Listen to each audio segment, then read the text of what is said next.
If I could put a whole squadron and arsenal together for $8 and save the world, I'd totally do it.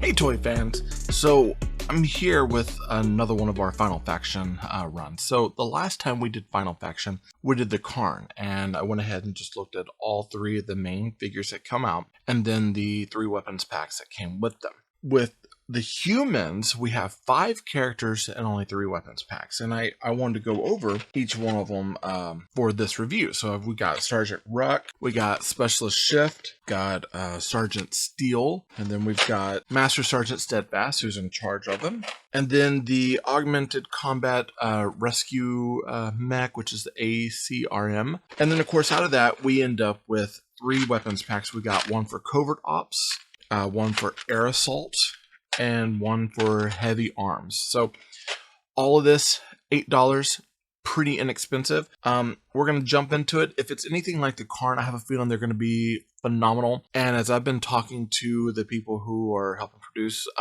Final Faction, and I've been talking to them through Instagram, they've been reassuring me that these toys, they're doing the best that they can, meeting all the safety standards and really kind of producing some really quality toys. So I'm expecting greatness from this as well, so I can't wait to get into it. All right, let's check them out.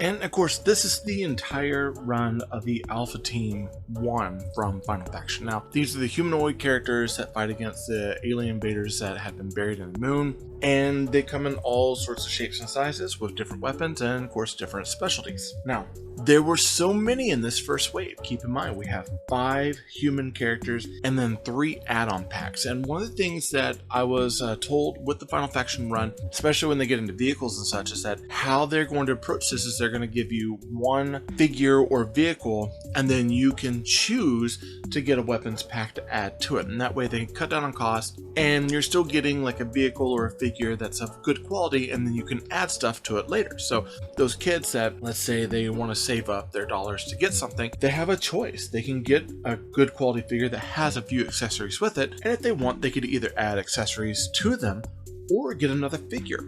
So it makes a nice cost-effective thing for kids that don't have a lot of money, which is why I love this line so much. And it's a good argument to those who decide that, hey, we're a toy company, we're going to give you quality stuff, but it's going to cost you $15 for an action figure. Well, this is where all of a sudden you've got some competition standing in the way, giving us something brand new that's a good original idea that's done in a fairly quality form with add-ons and accessories, and they're keeping that bar right at $1. Tells me that they're going to be a major competitor for other toy lines down the road. Now, with this line, keep in mind we did get Steadfast, Sergeant Ruck, the Specialist Shift, Sergeant Steel, and the ACRM.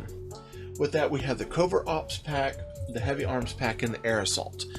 And there's a lot. Keep in mind, this is only $8 worth of toys to battle our Karn, which, you know, we got those for $6. So far, out of all the line, you can get everything in this first wave of toys for $14. That's the cost of one WWE Universe figure from Mattel. That's a pretty big comparison. And also to battle it out between that and, let's say, some of these Star Wars figures that Hasbro puts out, I mean, you're getting all of these for the cost of sometimes one figure and like maybe one small mini rig. That's pretty big deal, and I think that's something to really keep in mind. Now, the cards this time, instead of having it on the purple with the Karn, this time all the Alpha Team, they're done. Here, let's look at Steadfast.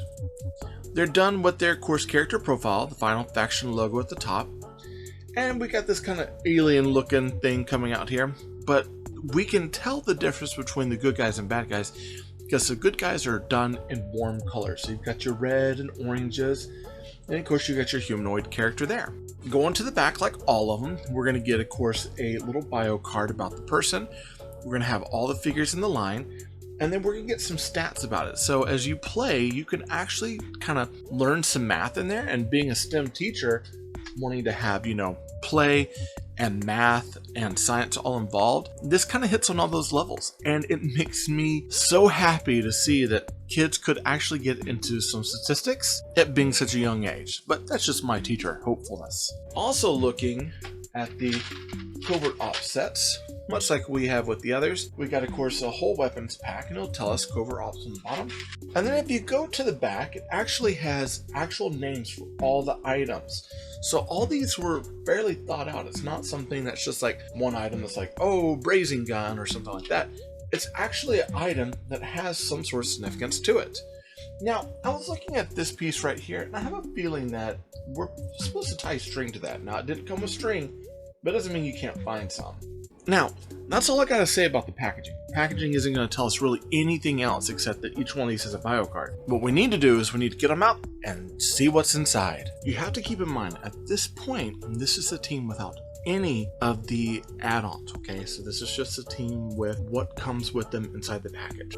Sergeant Steele comes with that large kind of jetpack, so he only has that one. Steadfast has a helmet and a pretty major gun. Sergeant Ruck has like the tank cannon and then an ammo box that fits his back. Swift actually has the most. She's got 2 swords and then a scabbard, and that scabbard actually does fit to her back. One thing to note, her hair does kind of get in the way of that scabbard, so it becomes a bit of a problem. The ACRM has absolutely no accessories whatsoever, but I have a feeling that one of these sets is actually pretty much meant for him, because if you look, he has holes all over him. And there's one thing I've learned about the holes. The holes are this: they are peggable areas where you can peg weapons and supplies onto them. And so looking at him, he's got 1, 2, 3, 4, 5, 6, 7. He has 16 ports on him, so he can actually hold quite a bit. I mean, he's got a lot. And each one, like in their armored areas, they have that ability to peg more weapons and accessories on them, which I think is outstanding. Let's check it out with their accessories. Okay, and this is them with all the accessories. Now keep in mind, this doesn't have to be the only way their accessories attached to them. You know, there's a lot more placement points on the ACRM. There's you can change out guns with Steadfast. You doesn't have to have the hoverboard.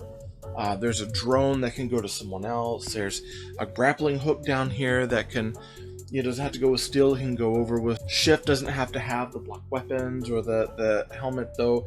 That one seems to fit her the best. And of course, Ruck doesn't have to have the brown weapon. So it's kind of anyone's game. What I find absolutely cool about these, and one of the things I really, really dig on them, is that they're interchangeable. So they're as modular as the old school Joes were back in the day, when you could trade out backpacks, trade out weapons for most of them, and you could peg things in where you wanted, except this time, instead of just having a backpack, you've got a lot more space. It reminds me a lot of the Centurions.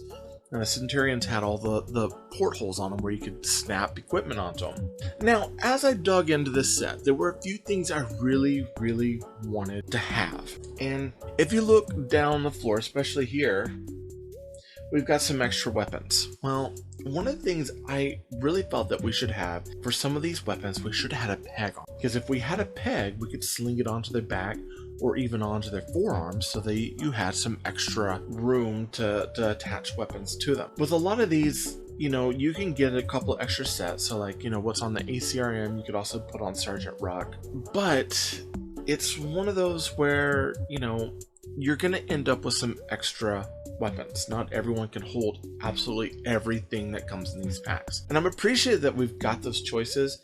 However, I know that some of these weapons are going to go missing down the road. So for me, I think for future reference, especially the big guns, is we have an opportunity to peg those, I definitely would. But again, what we're getting for $1 for each pack, this is amazing and really high quality stuff. Let's take a look at one of the figures and we'll look at the articulation. Now, I wanted to look at Specialist Swift in this series because she's one that is the only female and a very different color than what we get at the others. Now, the Covert Ops set, there's a helmet here. I felt like that really belonged to her. It seems to fit the best. And we'll get this weapon out of her hand, and of course this weapon out of her hand. And this is actually what she comes with, okay? Now with that, what was really cool about these is that she came with a scabbard with 2 swords. And the 2 swords actually do pull out of the scabbard, which is really nice. This fits in her hand fairly well, doesn't just fall out, which I like. And of course, if she wanted, she also has that same trigger finger as well. Same articulation as the boys, but one thing to note is that her hair does hinder her articulation on her head. And furthermore, where the peg is placed for her scabbard, her hair does actually get in the way. So like once she has her scabbard on, you can't go back any further. That's one thing I think could have been easily fixed if she had a ponytail, or maybe her hair was like pulled up or was a lot shorter. So that's something to keep in mind with Swift. Now that's the line, and I mean it's one of those so far in series 1 we've gotten, 3 main bad guys, 3 weapon sets for them, 5 main good guys, 3 weapon sets for them, and tons of options for play. So I really feel like they are doing their part to make this as accessible, easy, and as fun for kids to have. And I love that they're being sold at Dollar Tree because it's one of our teacher favorite places, but also because this is all of a sudden a toy that's accessible to anyone that has $1 for an action figure. I'm gonna go ahead and hold this up. This represents $14. Okay, now it's not including tax, $16 or so, but under $20, and I've got a full first wave of toys. That's Karn, weapon sets, all the good guys, weapon sets. And I absolutely just love it. I really do. Some of my suggestions that I have for the line personally is I really feel like some of the bigger weapons should maybe have like some pegs. Like I know Steadfast has got this weapon, a little peg on the side, to clip to an arm or whatever. That kind of goes a long way. I think that that's cool. Backpacks that could be backpacks that have pegs on them to peg weapons onto them. Would have been that's another awesome thing that we could have down the road. I mean, they're amazing. Look, this is the hoverboard that we get. I mean, look at that. This is something that could come out of the Masters Universe movie, like, the flying disc. This reminds me of the hoverboard from Back to the Future, the bad guy one. I mean, the sculpts are cool. Like the weapons are cool. The characters are cool. For what we get for $1, this goes beyond $1 and its amazement. Like it's beautifully sculpted, it's well rendered, it's a great action figure. Cost wise, here we go. I bought all the good guys and the weapon sets. It was $8, $1 sign. I know in the other one I said, well, I didn't get it for any cheaper. Let's be honest, let's be real here. These are $1 action figure and $1 accessory pack. So even if you get like the ACRN has no accessories, you buy 1 accessory pack, that's $2. That's cheap. $1 sign. Let's keep it honest here. Let's keep it at $1. I don't think these really even need to go on clearance. And keep in mind, they're going to be putting out vehicle sets that have add-ons to it as well. So these are amazing right now, and let's encourage them and let's help them with their sales, because I want to see more of this. So $1 sign. I mean, all Alpha Team, $8. That's pretty cheap. These are great to have around. Stars, 5 out of 5. Well worth having.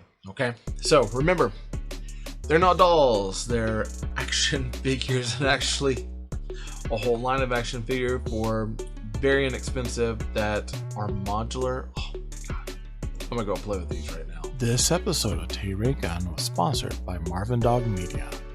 To learn more about Marvin Dog Media, visit www.marvindogmedia.com. If you liked the video, be sure to hit that like button. Go ahead and subscribe to the channel. Comment down below to let YouTube know that you like what I'm making.